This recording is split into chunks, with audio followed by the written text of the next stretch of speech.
Have you ever had your whole day ruined by just a few careless words or actions? Maybe it was a sharp comment, an insensitive gesture, or even a small unexpected inconvenience that threw you off balance. It's frustrating, right? But here's the powerful truth. No one can control your emotions unless you give them that power. What if you could stay calm, grounded, and completely unshaken, no matter what life or people throw at you? Picture walking through your day with a peace so deep, so unbreakable, that even the most annoying situations bounce right off you. This isn't some far-off dream. This is the reality of emotional mastery. In this episode, we're diving deep into 10 life-changing lessons designed to help you stop reacting on impulse, let go of anger, and reclaim full control over your emotions. And don't get me wrong, this isn't about ignoring your feelings or pretending you don't care. It's about developing the mental strength to face life's challenges with grace, clarity, and confidence. Whether it's handling criticism, setting healthy boundaries, or learning how to release grudges, you'll uncover practical strategies that protect your inner peace and empower you to live with unwavering calm. By the end of this video, you'll have the mindset and tools needed to remain unbothered, even when life gets tough. So, if you're ready to unlock the secret to emotional freedom and live a life where no one else can dictate your mood, let's jump right in. Your journey to mastering your emotions starts now. Understand that your reactions are always your choice. Imagine this. You're enjoying a peaceful morning, sipping your coffee or taking a relaxing walk in the park. Suddenly, someone throws out a rude or thoughtless comment. In an instant, your calm shatters, replaced by anger or frustration. You ask yourself, why did they ruin my day? Here's the reality. They didn't. You did. Your emotions are your responsibility, not theirs, not anyone else's. Nobody holds the power to control how you feel unless you hand that power over. Think of it this way. The world can bombard you with noise, chaos, and challenges, but only you decide how you respond. Imagine wearing noise-canceling headphones in the middle of a busy city. The honking cars, the loud conversations, they're all still there, but you don't have to let them reach you. Mastering your reactions works the same way. You don't have to allow the noise from other people's actions to invade your peace. A wise thinker once said, "Between stimulus and response there is a space. In that space lies our power to choose our response. In our response lies our growth and our freedom." So, next time someone cuts you off in traffic or unfairly criticizes your work, resist the urge to blame them for your anger. Instead, pause. In that pause lies power, the power to choose calm over chaos, strength over impulsiveness. Here's a real-life example. Imagine your coworker dismisses your idea during a meeting. Instead of snapping back or nursing resentment all day, take a breath and reflect. Is this really about you, or is it their own stress or bias speaking? By shifting your perspective, you reduce the emotional impact and protect your peace. The beauty of this mindset is that it doesn't ask you to suppress your feelings. Rather, it invites you to recognize that your feelings belong to you, and you get to decide how they shape your day.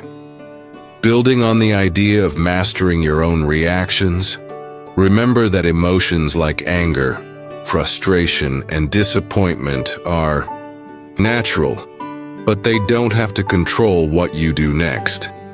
Here's a simple strategy to help you start practicing this mindset. First, pause and recognize when you feel triggered. Stop for a moment and name the emotion you're experiencing, whether it's anger, hurt, or irritation. This breaks the automatic cycle of reacting without thinking. Second, ask yourself some questions. Reflect on why you feel this way. Is it because of what actually happened, or is it your interpretation of the event? Third, choose how you want to respond.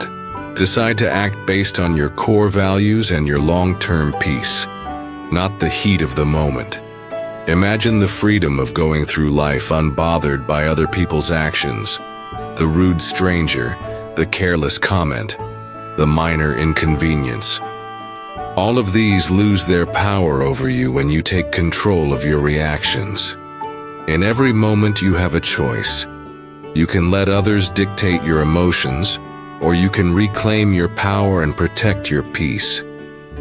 The next time someone tries to push your buttons, remember that their behavior does not define you.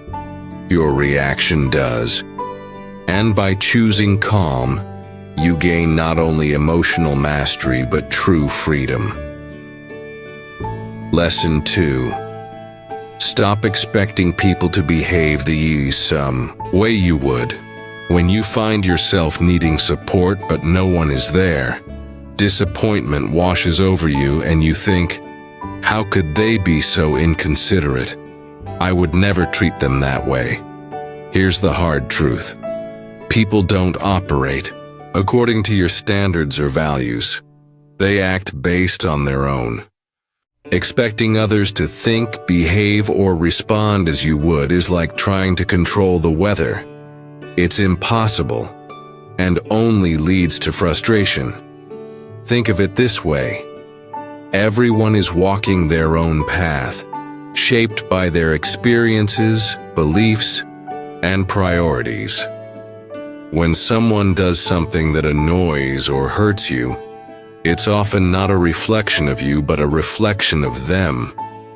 Trying to change or control their behavior only leaves you feeling powerless. Instead of focusing on how others should act, focus on accepting them as they are. Here's an example. Imagine a coworker who constantly interrupts during meetings. Instead of stewing in frustration or trying to teach them a lesson, recognize that their habit has nothing to do with you. By letting go of the expectation that they will change, you free yourself from unnecessary emotional turmoil. A wise saying sums this up perfectly. Expectations are the root of all suffering. The less you expect others to behave in a certain way, the more you protect your peace. Here's a practical exercise to help you let go of these expectations. First, acknowledge your assumptions. When someone upsets you, ask yourself, what was I expecting them to do? Second, challenge that expectation. Reflect on whether it's realistic to expect someone else to act exactly as you would. Shift your focus. Rather than trying to control their behavior, think about how you can respond calmly and maintain your inner peace. Imagine how liberating this mindset is. The rude stranger, the forgetful friend, the inconsiderate coworker. None of them have the power to disrupt your emotions unless you let them. When you stop expecting others to meet your standards, you take back control of your reactions. In the essay, and people are who they are, not who you want them to be. Accepting this is the first step toward protecting your soul. Continuing from the idea of letting go of unrealistic expectations, remember that truth doesn't mean tolerating bad behavior or abandoning your values. It means recognizing that your peace is too valuable to sacrifice for things beyond your control. The next time someone disappoints or frustrates you, pause and remind yourself that they are acting according to their nature, not yours, and that's okay. Because ultimately, you choose how to respond. By releasing those expectations, you free yourself not only from others' actions, but also from the emotional burden they once carried. Lesson 3. Let go of the need to always be right. Think about the last time you got into an argument. Maybe it was over something trivial like which route was faster, or something deeper, like a disagreement with a close friend or partner. As the conversation heated up, did you feel that strong urge to prove your point, to show them you were right? We've all been there, clinging to our version of the truth like it's a lifeline.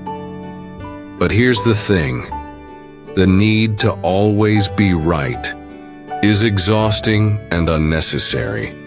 The drive to win every argument or prove your perspective often stems from insecurity, as if being wrong threatens our worth or identity. But what if you could let go of that need entirely? What if you approached disagreements with curiosity instead of defensiveness? A powerful thought to keep in mind is this: would you rather be right, or would you rather be at peace? Often, our insistence on being right creates tension, damages relationships, and fuels frustration. On the other hand, letting go of the need to prove yourself preserves your peace and allows you to approach conflicts with understanding.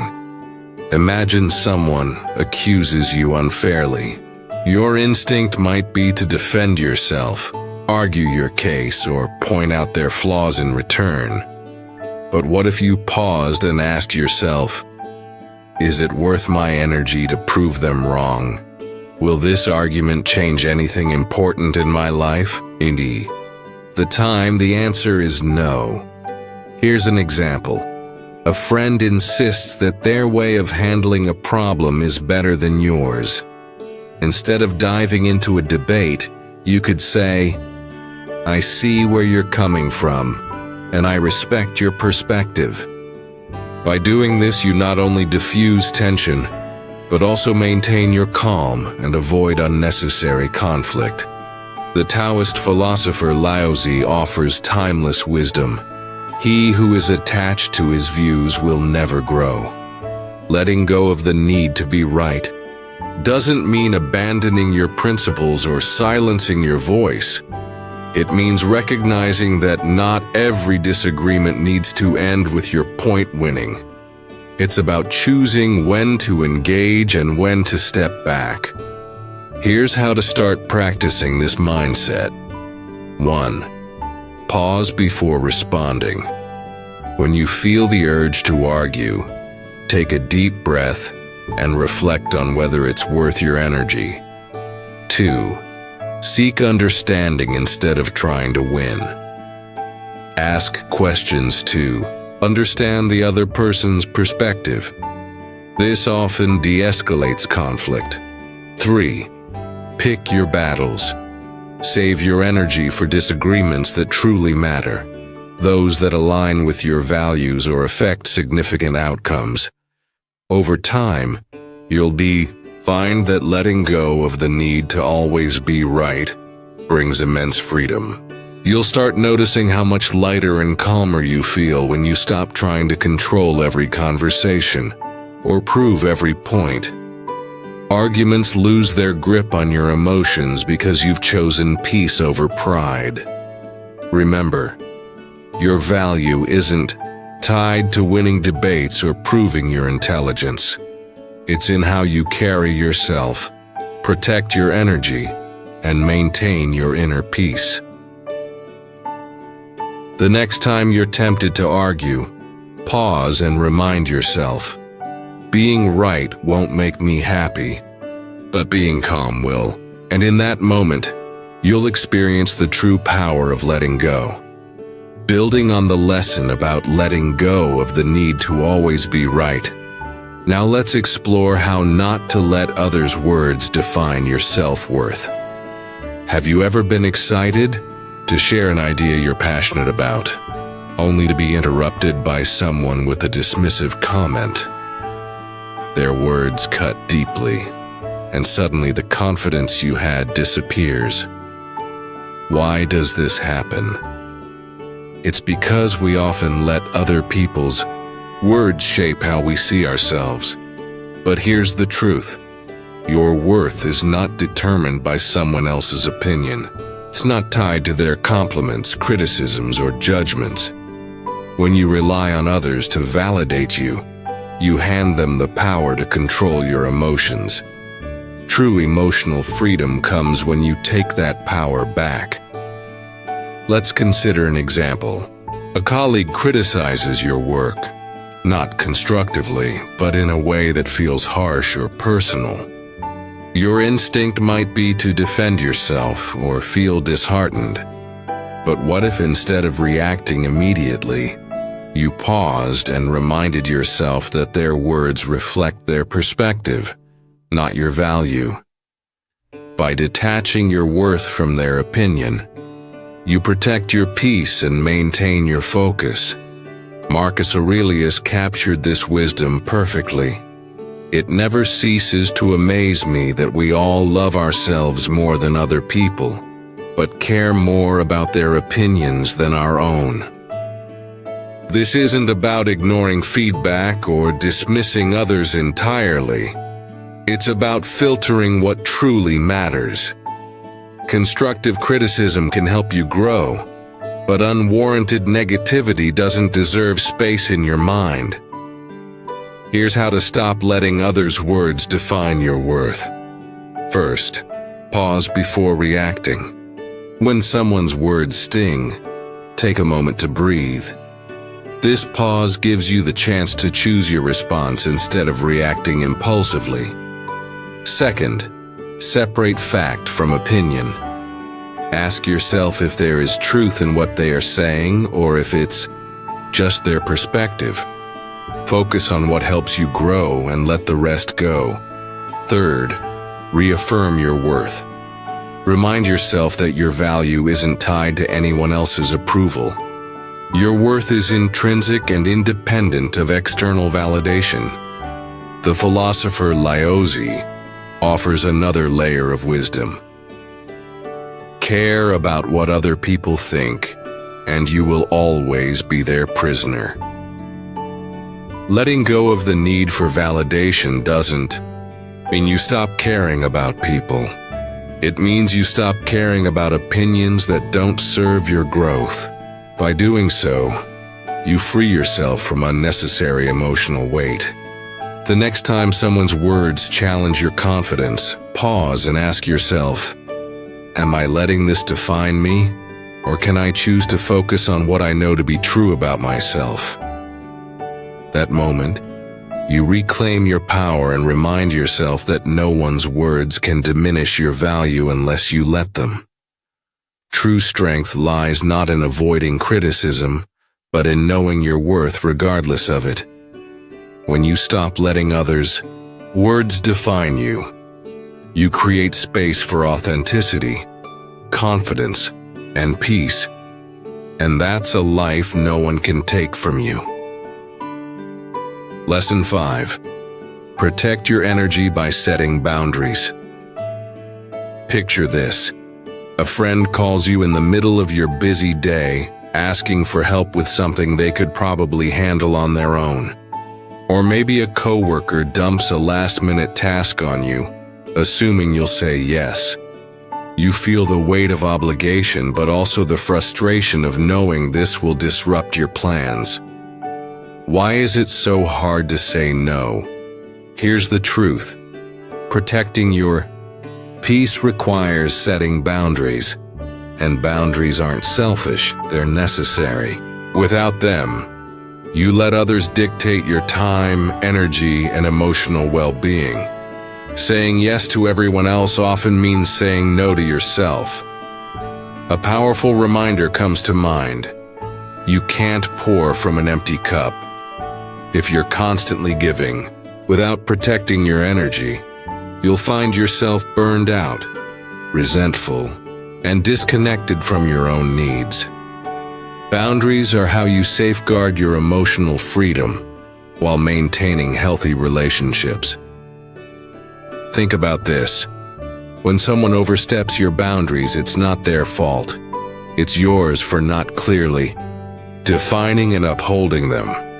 Building on the importance of setting boundaries, remember that people aren't mind readers. Unless you clearly communicate what you're comfortable with, they will often continue to push your limits, usually without even realizing it. Setting boundaries is not just about saying no. It's a powerful act of self-respect. It also teaches others how to treat you and where to draw the line. Imagine this. You're always the go-to person when friends need advice, even late at night. You want to be supportive, but it's slowly draining your energy. Instead of silently resenting them, what if you said something like, "I care about you, but I need to keep my evenings for myself to recharge. Let's talk tomorrow instead." This way, your message is clear, firm, yet kind. It protects your peace without damaging your relationships. Epictetus reminds us, freedom is the ability to live as we wish. Living freely doesn't mean ignoring the needs of others. It means deciding where your energy is best spent. Boundaries give you the power to choose your priorities and prevent you from giving more than you can handle. Here's how to start setting boundaries effectively. 1. Be clear and honest. Calmly and directly communicate your limits. People are more likely to respect your boundaries when they fully understand them. 2. Use I statements. Focus on your needs instead of blaming others.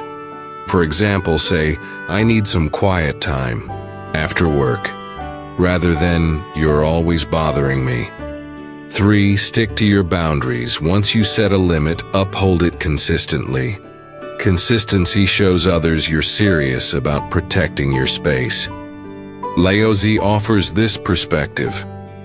He who knows when to stop does not find himself in trouble. This wisdom reminds us that knowing and respecting our limits prevents unnecessary stress and frustration.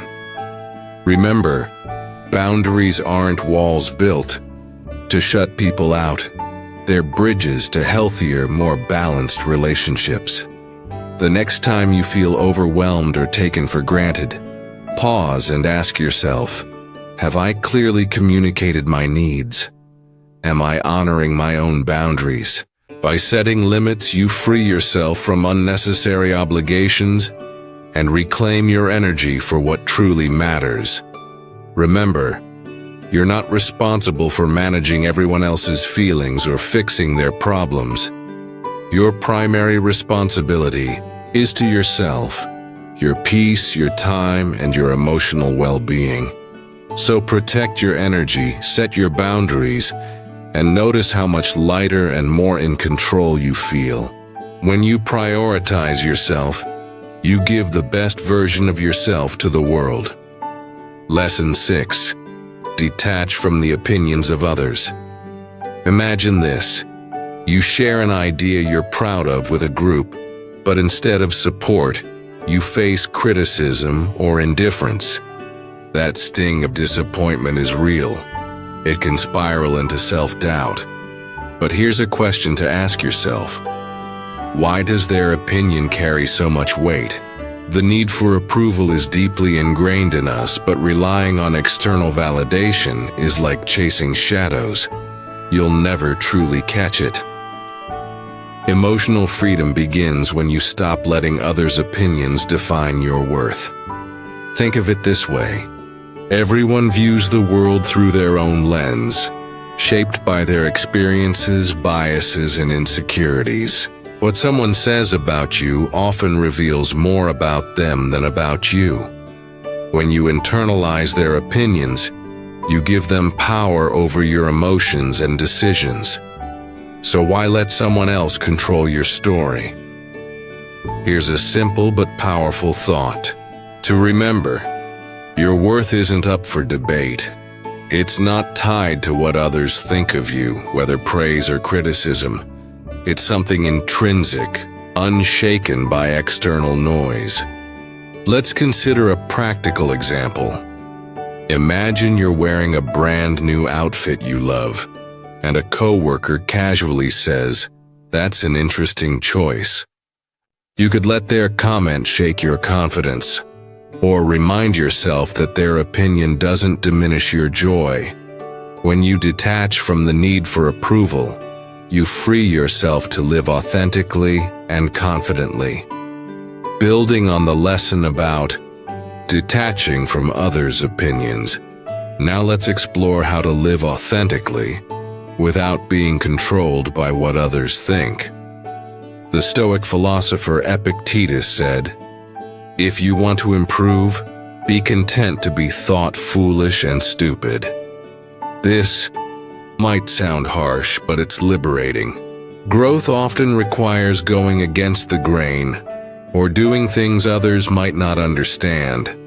Seeking approval can hold you back, while embracing your own path, even if misunderstood, sets you free. Here's how to start detaching from the opinions of others. 1.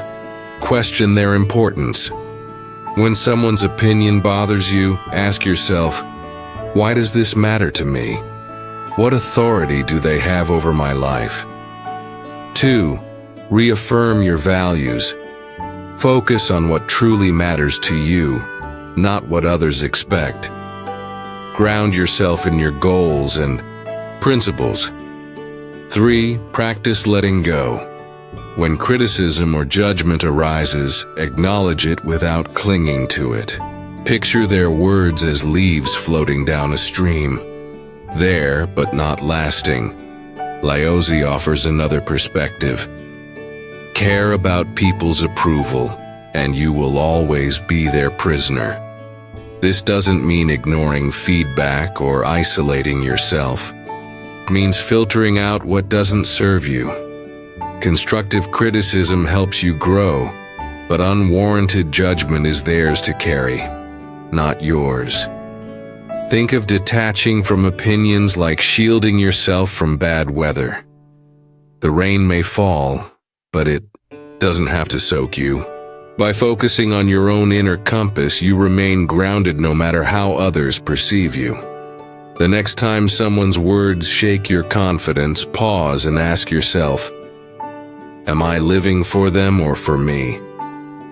By choosing to detach, you reclaim your freedom, protect your peace, and build a life that's authentically yours.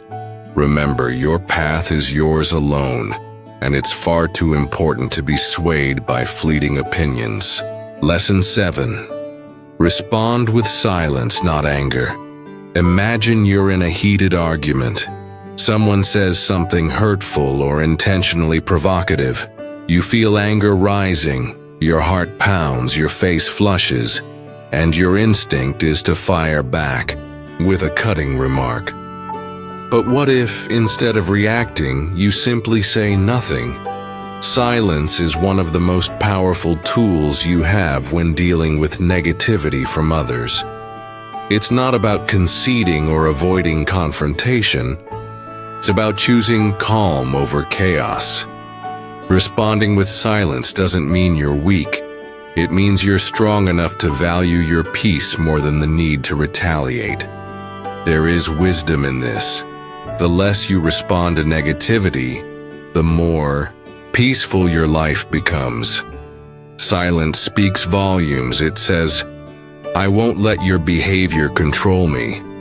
Take this example. Someone at work tries to undermine you during a meeting, attempting to make you look bad in front of others. You have two choices. Engage in back and forth arguing, or pause and respond with silence. By staying silent, you deny. them the reaction they seek and maintain your composure, showing everyone who truly holds the higher ground. The Stoic philosopher Marcus Aurelius said, "The best answer to anger is silence." Anger often seeks fuel to keep burning, and silence starves it. When you choose not to engage, you break the cycle of negativity and protect your emotional well-being. Think of silence as a shield. It deflects the noise without pulling you into the fight.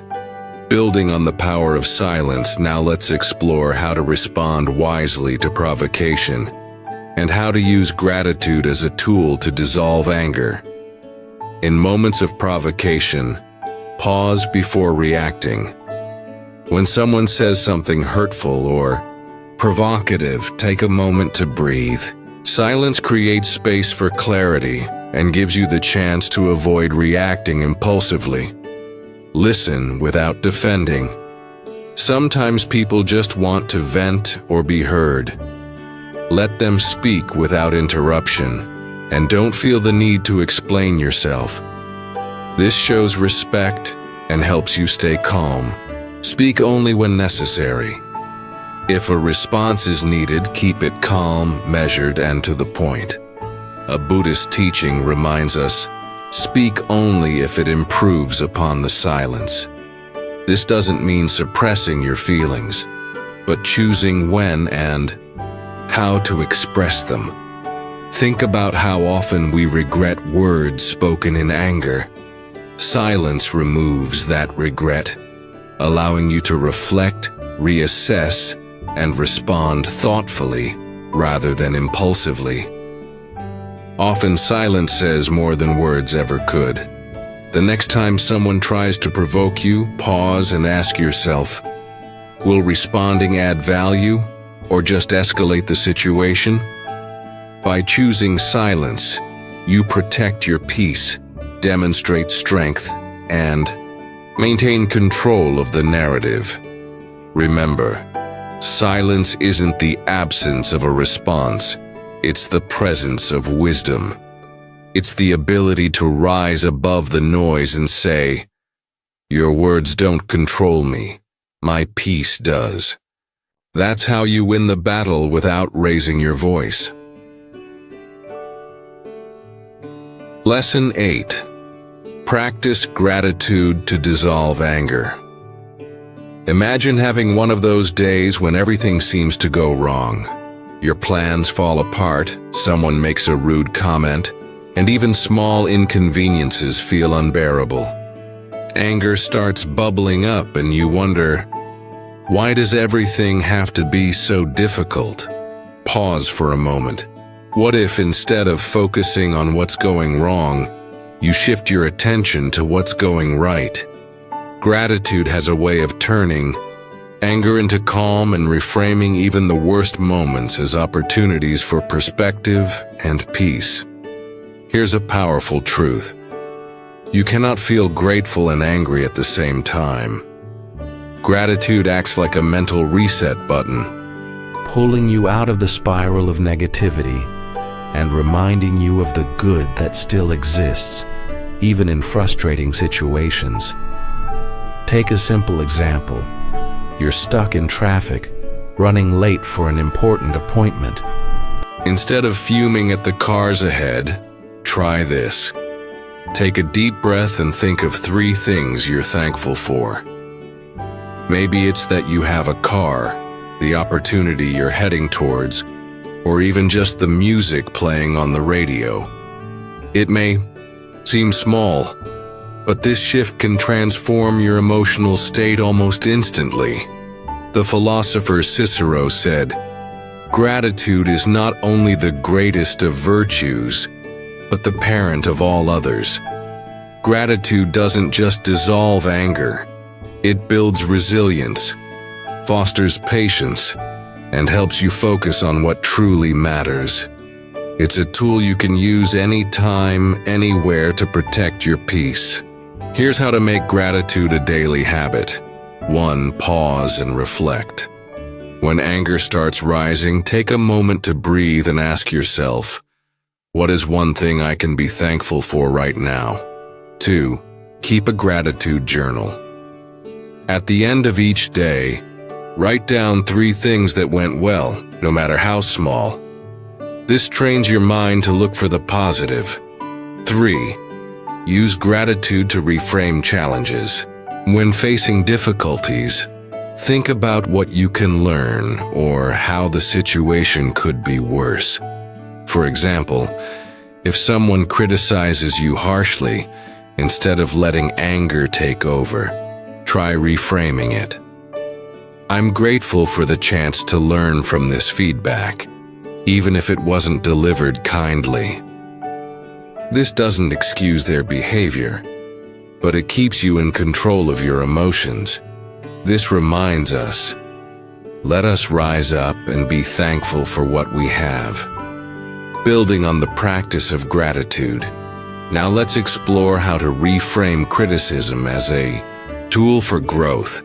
We don't always learn big lessons every day, but at least we learn a little. And if we don't learn anything at all, at least we didn't get sick. And if we do get sick, at least we didn't die. So let us all be thankful for these things. Gratitude shifts your focus from what's lacking to what's present. It's not about denying frustration or anger, but about choosing to prioritize what uplifts you over what drags you down. The next time you feel anger creeping in, pause and ask yourself, what can I be thankful for in this moment?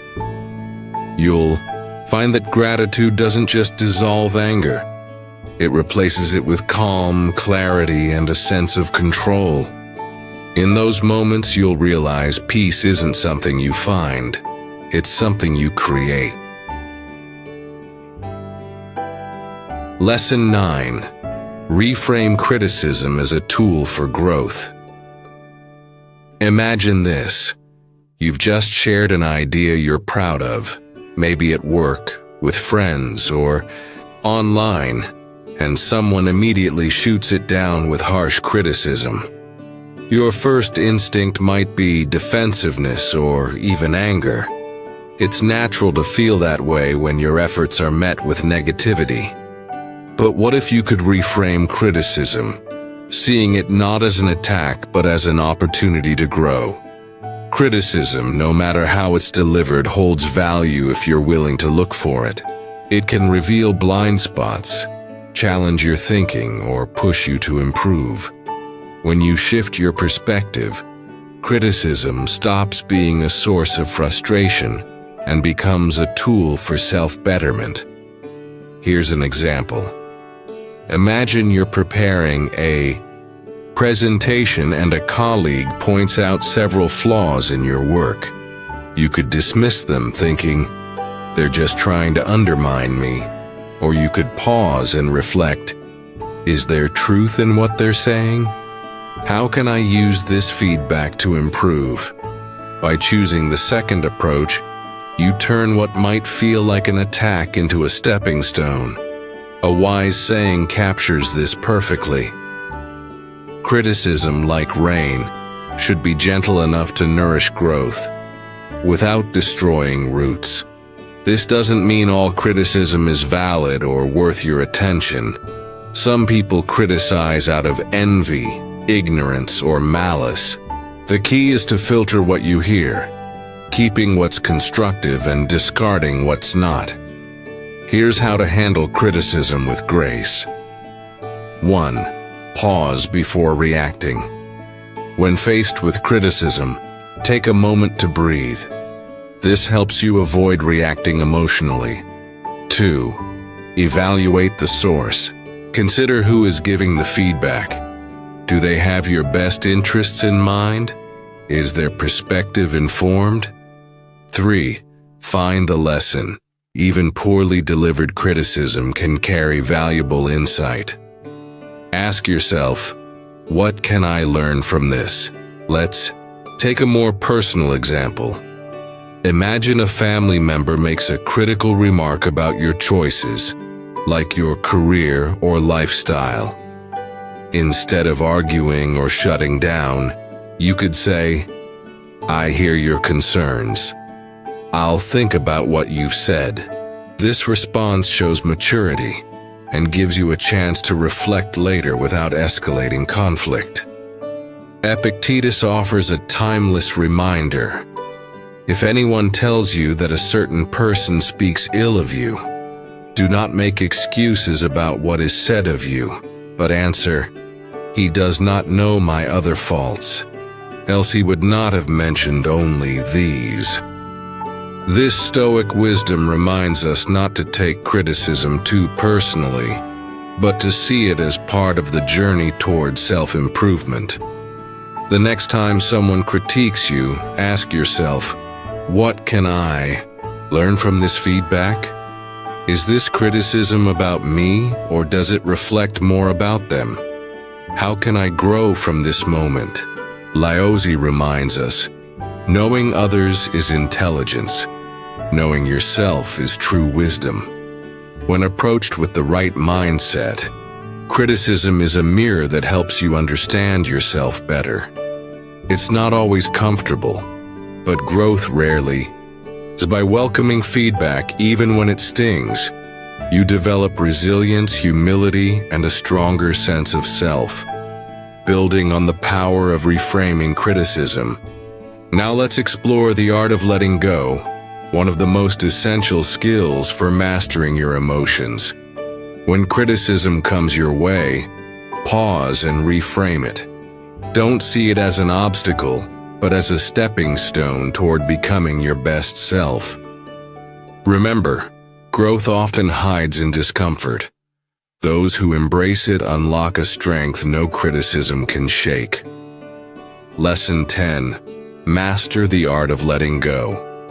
Imagine holding onto a hot coal, determined to throw it at someone who hurt you. But while waiting for the right moment, the coal keeps burning your hand. Anger, grudges, and resentment work the same way.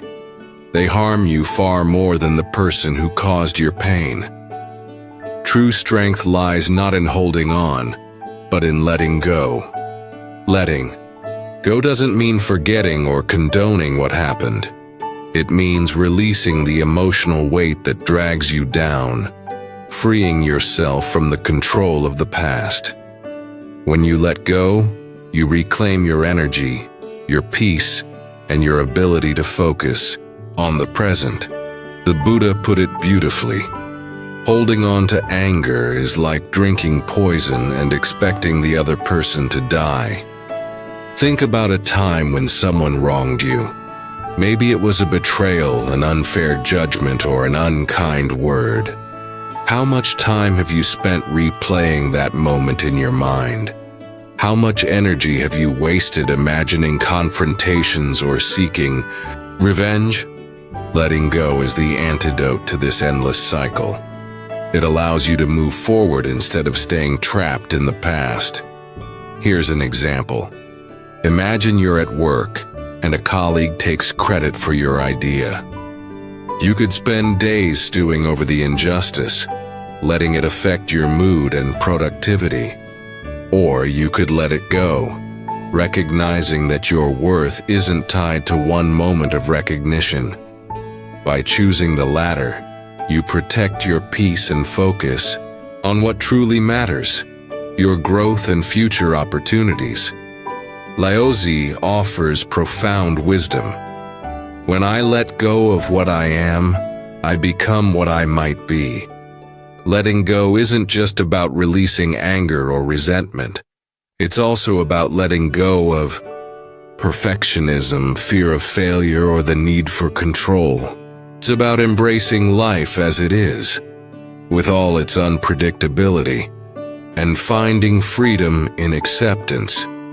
Here's how to start practicing the art of letting go. 1. Acknowledge your feelings. Suppressing emotions only makes them stronger. Allow yourself to feel hurt, anger, or disappointment without judgment. 2. Reframe the situation. Ask yourself, what can I learn from this experience? How can I grow stronger because of it? 3. Focus on the present. Letting go is a choice you make for yourself, not for the other person. Shift your attention to the here and now, where your true power lies. Think of letting go like releasing a balloon. The longer you hold on, the more it strains your hand. But when you let it float away, you feel lighter and freer. Life becomes less about what happened and more about what's possible. Marcus Aurelius reminds us, do not be disturbed by what is outside your power. Let it go and you will find peace. This doesn't mean letting people walk all over you or ignoring injustice. It means choosing where to direct your energy. By letting go of what you can't change, you create space for what you can. A brighter, calmer, and more fulfilling life. So next time you find yourself clinging to anger or regret, pause and ask, is this worth my peace? What would my life look like if I let this go? The answer will guide you toward emotional freedom. True strength isn't in holding on. It's in knowing when to release. And when you do, you'll discover that the lighter you feel, the stronger you become. And there you have it. 10 powerful lessons to help you master your emotions and stay unbothered, no matter what life throws your way. These aren't just ideas. They're tools you can use every day to protect your peace, build resilience, and take control of your reactions. Remember, the goal isn't to suppress your feelings or become indifferent. It's to respond to life's challenges with clarity and strength. Emotional mastery isn't about what happens to you. It's about how you choose to react. The power to stay calm, centered, and free lies entirely in your hands. As you move forward, take these lessons with you. Practice pausing before you react. Set boundaries that protect your energy. Let go of the things and people you can't control. Each time you choose peace over anger, you take one step closer to living the unshakable life you deserve. If you found value in this episode, don't keep it to yourself. Share it with someone who might need a little extra calm in their life. And if you have your own tips or experiences about staying unbothered, I'd love to hear them. Drop a comment below. Thank you for joining me on this journey. Remember, emotional freedom isn't a destination, it's a practice. So keep showing up for yourself, stay mindful, and keep growing stronger every day. Until next time, take care and stay unbothered.